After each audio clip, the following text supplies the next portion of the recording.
Hey, how about that? Our regular time on a Monday, a week before Santa starts heading east. Good morning, everybody. It's the dog in a festive mood. Welcome to Weber on Sports, wherever you may be checking us across the network of FingerLakes1.com. Our office is located in beautiful downtown Seneca Falls. Hope you had a nice weekend. I don't know about you snow lovers, or they are talking about a chance of some snow the end of the week. I see the temperature going to get down like 15 or 17 during the night, so we might get some snow for you snow lovers. My view, I could care less if we ever see snow. Good morning, everybody. I hope you got your Christmas shopping done, and I hope you stop by the Thruway and say hi to the dog, as I've been spending a lot of time out there, and it's always enjoyable to see people that come by and say, hi, dog, how's everything going? Well, tonight, of course, at the Dome, Syracuse University, Jim Boeheim, the legendary coach for Lyons, New York, will set an historic mark. As it is expected, they should win against Detroit, their 900th coaching victory by Boeheim. It's kind of prideful of myself to think that I was born in the same town as Jim Boeheim. Jim, of course, a celebrated coach, and, of course, he deserves a lot of recognition. For a local kind of a gawky guy, I remember him when he was playing for Lyons. He has done very well for himself. National championships, outstanding, unbelievable run as a head coach. And if I was Jim, I'd stay there forever. And certainly it's not my intent to pour ice water on the achievement, which will take place tonight. Odds are they should win that game against Detroit. That will give him 900. The only issue I have about these coaching milestones is the fact I would like to see an asterisk put next to him regarding wins against quality opponents. Jim is no different than most other major college basketball coaches. What does Dick Vitale say? Cupcake City, baby. My philosophy is, if you look at Jim's record, and you could do that with anybody, I guess, so I'm not just picking on Jim, there's usually 12 to 13, 14 games every season that you're going to win by just showing up on the court. I always use the analogy that if I could go down to the Carrier Dome, walk in playing Colgate-Palmolive or Canisius, God forsake, and say, guys, go play basketball, I would get credited for coaching victory. My point is, yes, most major college teams play these patsies. If you look at his patsies over a, 40-year career, there's probably 400 that were gimmies, like putts of about that length. That, of course, always bothers me in the fact that they're making a big deal, and they should. 900 is an amazing achievement. But I also look at the other side of the coin. Some 400 of those victories were wins that I could have gotten. And I don't know one thing about coaching basketball. I would just grab the basketball, throw it up in the air, take 5 kids off the bench, and go out and win. And you know and I know that's true. So while it's a great achievement, I'm not dismissing it. I also think we need to look at some cupcake cities. And Boeheim's not the only one. You got real issues when you play Canisius. Are you serious? What does Canisius have any chance of beating Syracuse in basketball? Maybe chess, but never in basketball. Well, let's talk about Geneva Waterloo hockey team. You know, this is a team that I had a chance to do a special Weber on Sports show. Jim went up and produced it. We did some video from the cooler, the Geneva Recreation Complex. I got a chance to meet Clark Mauchley, their head coach of the Geneva Waterloo hockey team. I haven't talked a lot about them this year, but these kids, they lost a lot last year. A lot of kids have moved on. But, I'm impressed by his attitude. I know they're 1-5, 1 win, 5 losses, but it's not because the kids are not playing teamwork hockey. They got their stars and guys like Grillone and also other players that are outstanding for that squad. But I like what Clark comes out with in his post-game loss conference when he said, we're getting better, we're working on stuff, we're trying to mesh as a unit, trying to be a cohesive team. I like that. And I've always liked Clark Mauchley's style. I got a chance to meet him, interview him last year. So this is a case where, to me, it's not all about winning. It's about forging teamwork, getting kids to respect each other. They go out, they work their butts off, they practice hard. And so what if you're 1-5? In this case, I salute the Geneva Waterloo hockey team, and I urge you to check them out on their website and check out some of their action, which, of course, takes place at the Geneva Rec Center, a.k.a. the cooler. So to Clark Mockley, my friend, Merry Christmas. Keep that great attitude going. You certainly are a great coach, and they should be proud to have you. Well, of course, it's not a Weber on Sports show unless we talk about the police beat. Let's talk about Syracuse. Let's talk about this misunderstanding.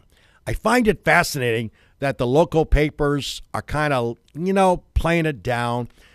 The Syracuse newspapers are getting a little involved in it. But I guess this Michael Carter Williams issue regarding Lord and Taylor, did he rob the joint? Did he take a bathrobe and a pair of gloves? I guess where I come from, I saw video. One of the Syracuse channels had video of him at the store. I guess where I'm coming from, if you got video of a guy that has a bathrobe and a pair of gloves and he goes in a dressing room and he's wearing a backpack, he comes out of the dressing room, some security officer goes in and does not see the robe and the gloves on the table. There's always tables in those dressing rooms. And he's wearing the backpack. You assume if it looks like a duck, if it quacks like a duck, if it looks like a duck, it's a duck. I guess, could the robe and the gloves be in the backpack? What bothers me about the story is that, according to the Lord and Taylor side of the story, they stopped Michael Carter Williams on an escalator and they handcuffed this kid. Supposedly, he pays a $500 fine against his credit card because the value of the goods was over $100. Lord and Taylor has a unique policy. If they find you attempting to shoplift from them, they don't call the cops. They didn't even call the university. He pays a 5-to-1 ratio on a penalty. It's all over. No cops, nothing. And when asked about it at practice, Michael Carter Williams said it was a misunderstanding. Jim Boeheim addressed the issue the other night after the Canisius game and said, well, it's a misunderstanding. It's all settled. I guess where I'm coming from, maybe I'm from the old school. What do you mean it's a misunderstanding? Was there a theft? Did it occur? And if it did occur, then why isn't Michael Carter Williams being punished for that? I guess I don't understand. Jim is saying he's not heard from the store. But I guess Jim carries a cell phone, or he has maybe a landline in his home. I guess he's got a multi-million-dollar home. Wouldn't you think he would call Lord and Taylor? I would. If I was a coach and I heard that some kid might have got in trouble, I think I would take a couple of minutes out and call the store. Let me talk to your security department. Did this happen? What happened? Is it true? And if it's true, and I have every reason to think there's some truth to this story, he would have been sat down for a few games. Jim is acting like, see no evil, hear no evil. I guess I got concerns about that. What do you think? Speaking on Syracuse and the police beat, the Marcus Sproul controversy continues, and I notice there's people that are writing letters to Marone out of the Syracuse paper. Maybe Jimmy has seen them, taking Marone over the coals for his opportunity to continue to say that Sproul will be making the trip to New York in a couple of weeks to play in the pinstripe. A lot of anti-Marone letters. I think I read 4 of them the other day in a Post-Standard. They were lambasting Doug Marone for not taking action against Sproul, who got arrested. Not only did he miss curfew, this incident took place, by the way, at 12:30 a.m., he got arrested for disorderly conduct. He got arrested for harassment of a police officer. This is on the police blotter. I'm not making this stuff up. Marone, of course, has taken the attitude, it's an internal issue and I'm dealing with it. Well, I guess the point is, are you dealing with it by including him on the team, which he shouldn't be? He should be left home for punishment purposes, and we'll have to check it out. Number 11, Marcus Sproul. And by the way, as we stay on this topic, Brady Hoke of the University of Michigan this morning, announced that a cornerback starter, a punter starter, a reserve linebacker broke team rules over the weekend, acted not in line with Michigan's policy. Guess what? They are not making the trip to the Outback Bowl playing South Carolina. The University of Michigan expects that from their athletes, and according to Brady Hoke, they broke the rules. They're staying home. You might think that Marone might follow that policy. Well, let's move to high school basketball. What can you say? Every year there's a juggernaut team that looks superb. And guess what? We have an AKA Connecticut look. We have Geneva High. Remember the name of that school. Excellent girls basketball team, excellent boys basketball team. Tell you what, folks, they are loaded. They've got some superb athletes. It's their table to run. And going out to Mike Miller and the ladies coach, kudos from all of us here at FingerLakes1.com. They got the right opportunity to have a banner year because they got a lot of game, a lot of game. By the way, I had a chance to watch Upstate Hoops, a weekly broadcast here, a weekly podcast here on FingerLakes1.com, anchored by Jim Senecropi and our broadcast partner, Matt Berkey. They did a great job. I had a chance to watch the entire show as they had a couple of their stars in. Shane Sweeney and Jordan Donahue were in. It was an excellent show. If you get a chance to check out Upstate Hoops here on Finger Lakes 1, it's one of the many podcasts that Jim offers to the viewing audience.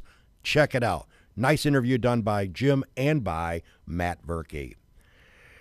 You know, I get a lot of comments from Yankee fans and Red Sox fans. I talked to a Yankee fan the other night. He wanted to cut off his arm and cut off his leg. Why? Because they just signed the hatred of all hatreds, Kevin Youkilis of the Boston Red Sox. Kevin, of course, trying to get in a couple of brawls with the Yankees in past years. I take the other view. I'm not a big Yankee fan. My wife is.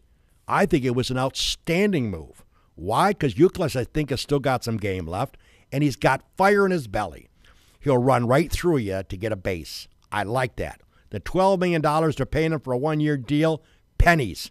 And oh, by the way, they got that worthless A-Rod with his hip problem and his vision problem. Keep him on the sidelines, even though the Yankees got to dole out checks totaling $28 million to that slug. So I am of the opinion, great move by the Yankees. Kevin Youkilis joins the Pinstripers. Yip, yip, hooray. Hey, by the way, speaking of baseball, how about Josh Hamilton? 5 years at $25 million a year. He's going to his arch rival, the team that they like to beat up on in the American League West. The LA Angels doled out $125 million to sign Josh Hamilton.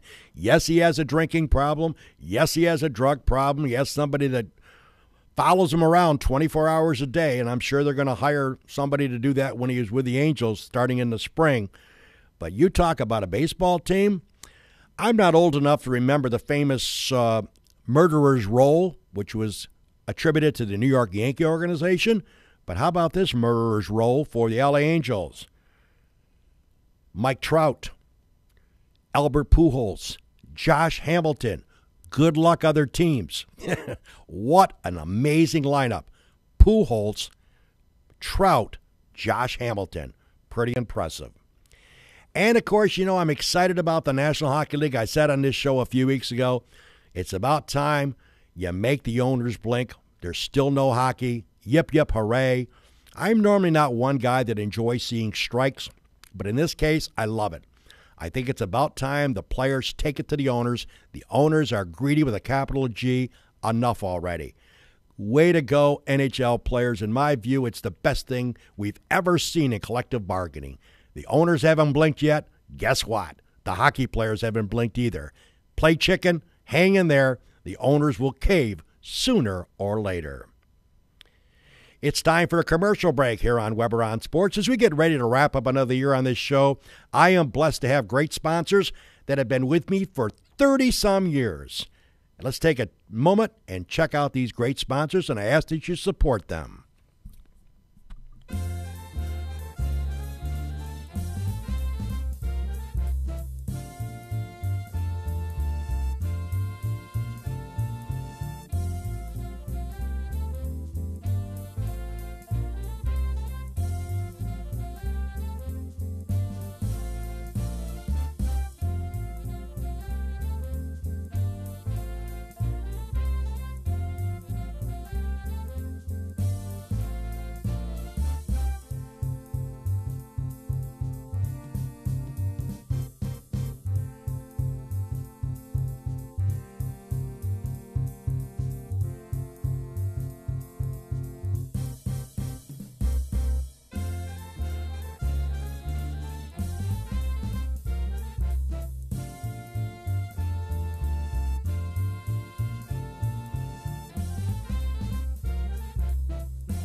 Welcome back, everybody. Again, I am blessed. I've always been blessed in getting great sponsors that have supported this show for years and years. And a couple old timers, I got to give special recognition to Amy Padula, Padula's Liquor Store. Her family's been a sponsor of my radio shows in Seneca Falls. When I went to Geneva, she continued to sponsor our show. And then, of course, joining Finger Lakes One, she's joined me as well. And my good friend Billy Ryan over at Cuba Lake National Bank, he has been with me for over 30 years. Both of those folks have been, and I just can't say enough. And to all the other sponsors that have joined me, we certainly appreciate their support of this show. We look forward to having a better 2013. Got a lot of surprises, no doubt, coming up. We will, this show goes usually 25 or 30 minutes, as you know, every week. And our plan is to maybe expand it to an hour and bring in guests. We're going to do that in 2013. We'll put them on the couch over there. We'll talk to them. So we'll do some of that as well. The beauty of this show is I usually do 25 or 30 by myself. We can do a good hour when we have a guest. So there will be guests. We'll have the one-on-one. We'll bring in some people coming up at the beginning of next year. By the way, I couldn't help but notice the Irish of Notre Dame are kind of like Rodney Dangerfield, not getting a lot of respect. When that game was determined to be played on January 7th for all the marbles in college football, I call it the 3.5 GPA versus the 1.5. You guess who's got the 3.5, Notre Dame. The line opened at 10.5 points, which to me blew me out of the water. That was an incredible high line in my view. The line, of course, is the Las Vegas betting line. You'll have billions of dollars bet on this game, by the way. And, of course, 24 hours later, it dropped to 7.5, so there must have been a lot of early Irish money betting on Notre Dame. Now I see it settled at 9.5, so it's 9.5 as of this morning, which still seems to me to be a lot of points. Right now, if I had a bookie, which I don't, but if I had a chance to bet, I might bet a $25 bill on the Irish and take the points. It seems like a lot of points. Well, there's talk now. The NFL continues to amaze probably you and me as well. The present playoff system is quite nice. It works. It's got some common sense to it. Usually you got to get to 8-8 to maybe slip in for a wild card. 9-7 will probably scare it. Now there's talk of Roger Goodell and the owners of expanding it. Can you say stupid 1,000 times? That is the dumbest idea I ever heard. By expanding additional playoff games, all you're going to do is put yourself in a position of getting in 7 and 9 teams, or God forsake, a 6 and 10 team. I mean, that's not what me and you, if you're a lady or a guy, that's not what I want to see. I want to see some good quality teams tee it up, play off, run it all the way to the Super Bowl. The champion at the end. I like that. Early February, every year. But to allow expansion of playoffs means you have the potentiality of getting a 6-10 or a 7-9 team get in. Now that is ugly. UGLY. You ain't got no alibi. It's ugly. I hope and pray that the Players Association will fight this. The system right now seems to work, okay? And that's all I got to say, because to me, letting these worthless teams have losing records to get into playoffs doesn't cut it. And I think you may agree with that. Well. I waited long enough to talk about the Bills. Do we believe? I don't think so. I asked you last week, I think Jim used the headline, are you a Bills fan, or why are you a Bills fan? I guess I just can't keep saying enough bad things about the Bills. Yesterday, to go to Toronto, by the way, it's a home game. They're trying to market themselves in Toronto. There's no hockey. You would expect a good crowd at Toronto, the Rogers Center. You don't get a good crowd when you get beat 50-17. Now, I guess Mr. Rogers up there, the multi-billionaire, is getting ready to sign a new 5-year pact with the Bills to put a game there every year for the next 5. Why? Why, in God's sakes? I consider Jim Senecrope, the owner of this place, to be a pretty smart guy. Why would he sign a contract to bring the Bills north of the border when they are that pathetic? There's no light at the end of the tunnel. The only light at the end of the tunnel when it comes to the Bills is an on-rushing train. You know it. I know it. So I'm hoping that Rodgers backs out of that, because that's got to be the dumbest dumbest business move ever made. You don't want that team to play in your center. They're horrible. They're pathetic. And oh, by the way, we can now make it official. We can put a fork in them. They're going to miss the playoffs for the 13th consecutive year. I know Jim likes me to discuss stats. 13 years in a row without a playoff bid. Just to get in. Not. So they're done. Adios, amigo. Another stat. 8 years in a row with a losing record. This is a team that pumped in what? $200 million during the offseason to improve themselves. They get blown out by 33 yesterday in Toronto.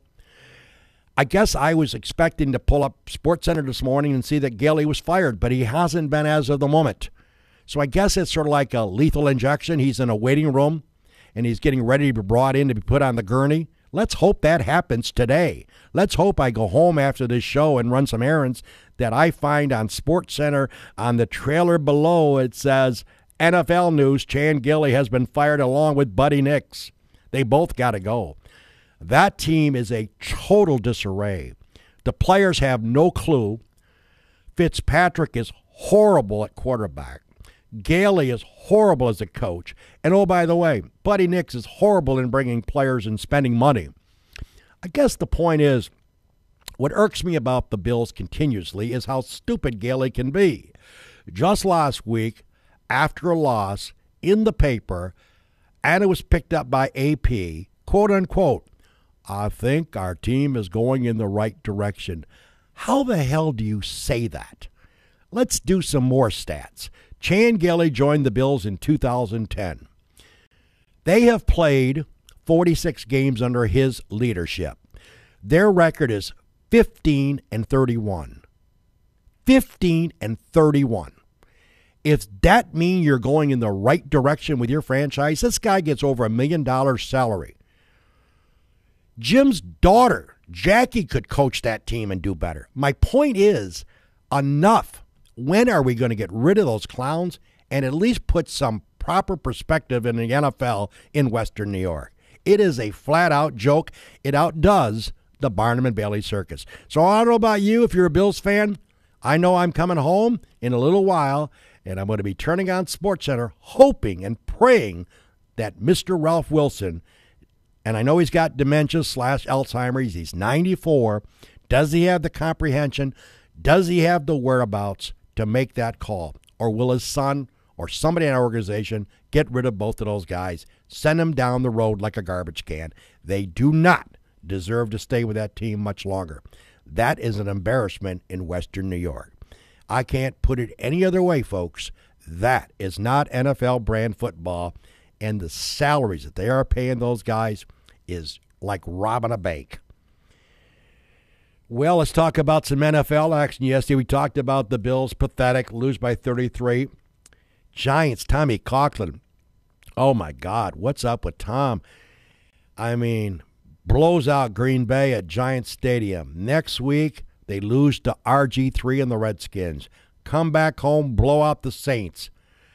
Then they go on the road to Atlanta and get whitewashed 34-0. Tom, what kind of team do you have?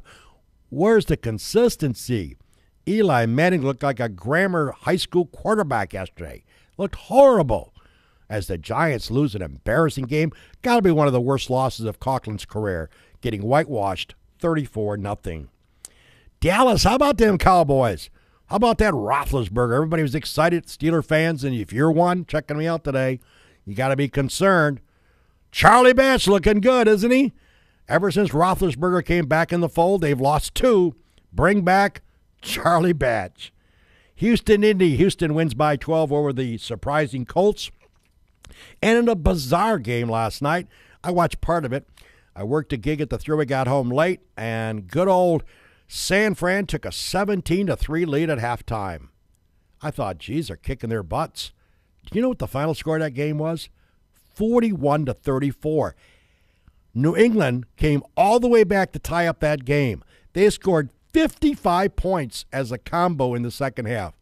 Unbelievable. San Fran wins by 7, 41-34.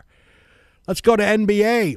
You know, in all of my lifetime of following sports, and I've followed it pretty closely since I was 8, so it's probably about 58 years that I've been kind of intensely following the world of sports.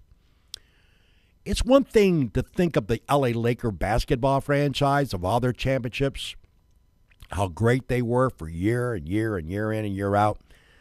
You know, Phil Jackson, the celebrated coach, well-respected. And all of a sudden they have an opening on the bench this year, and rumor has it they're going to sign up the old legend Phil Jackson. He wants to come back. All of a sudden they hire this Mike D'Antoni, used to coach the Knicks, coach Phoenix. Kobe Bryant says the guy's a genius, this D'Antoni, genius. And they start sputtering, losing to teams they should win by 30. They look terrible. What's up with Superman? Dwight Howard, he can't make a free throw. They have been floundering around. They come to New York to play the Knicks, and I saw something in a paper that just caught my one eye. The Las Vegas line had, are you ready? The Knicks favored by 7 against the powerful Lakers in New York. I was flashing back in my mind, and I don't have a 3.5 GPA either, but I have a pretty good retention of sports. And I'm thinking back, when was the last time, and I'm asking you, the viewer, when do you think the last time was that the Lakers were not favored over the Knicks in basketball? Think about this. Have you thought about it? I can't recall. When was the last time the New York Knicks were favored to beat the LA Lakers according to Las Vegas line? I can't recall. And to make matters worse, they were favored by 7. You want to hear something else? They won by 9, the Knicks did. So incredible as that sounds, I can't recall that ever happening in, I don't know, several decades. The Lakers, as you all know, are perennial powerhouses. And to see the Knicks favored blew me away. And then to see they were favored by 7, that really got my attention. And the next morning I find out they won by 9. The Lakers have won a couple in a row, by the way, but I don't know. It just seems like they're sort of out of sync. Hey, by the way, let's talk about a holiday break coming up here on Finger Lakes One as far as basketball coverage goes. We have a game scheduled for tomorrow night. Our team will be out in Romulus, New York.